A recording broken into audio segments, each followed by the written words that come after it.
our back office and click here on my dashboard. And now, once you're here in your dashboard, you should now see these options. So first is that we would need to set up our shipping and delivery. So if you haven't done that yet, then you should see that here in setup, and then you should see the setup shipping and delivery here. So you could just go here for an easier time, but you could also search for it right here if you'd want to, if you can see it here anymore. So in my case, I'll just click here on setup shipping. And now in here to set up our shipping, you can now see the domestic one. So in my case, it's in the Philippines. And from here, you could add a rate. So click here on add rate. And from here, you could go for the local delivery. Click on continue. And from here, you can select how the rate is calculated. You could go for free, flat rate, by weight, by price, quantity, and so on. So I'm just going to go for free delivery here on the local delivery and name a checkout. So I'm going to go for local delivery. And then you could set an area by radius, or you could go for zip or postal codes or draw a map, which you could use this map right here to draw something. But I don't really like this one. I prefer this option wherein you can just provide the zip or postal codes that would be able to use this shipping rate right here. So for example, I'm just going to go for this zip code. And then next is the set delivery time by. So you could go for estimated delivery time. So I'm just going to add this right there.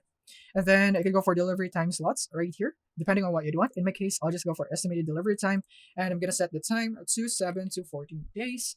And then I'm going to click here on add.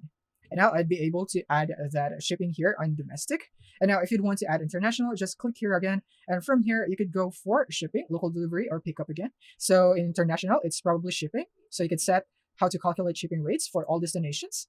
Click on continue and select how the rate is calculated. In my case, I'll just go for a flat rate, for example, and then name a checkout. I'm going to go for international shipping.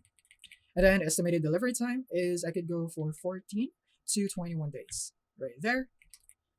And rate at checkout is that I could go for, let's say, 5,000 or maybe 1,000 right here. So yeah, I think this would be enough. And again, you can change the currency just like what we have discussed earlier if you'd want to. And then you could also offer free shipping when customers purchase a certain amount. You could do that. And then you could input the certain amount in here wherein they could get a free shipping if you'd want to. And then you could charge this rate for each item separately if you don't want that. So yeah, these are your additional options. And I'm satisfied with this. I'm going to click on save. And that's it. I have now set up my domestic and my international shipping. I can now just add more rates to cover more areas if needed. In my case, I'm satisfied with this one, so I'm just going to leave it as it is.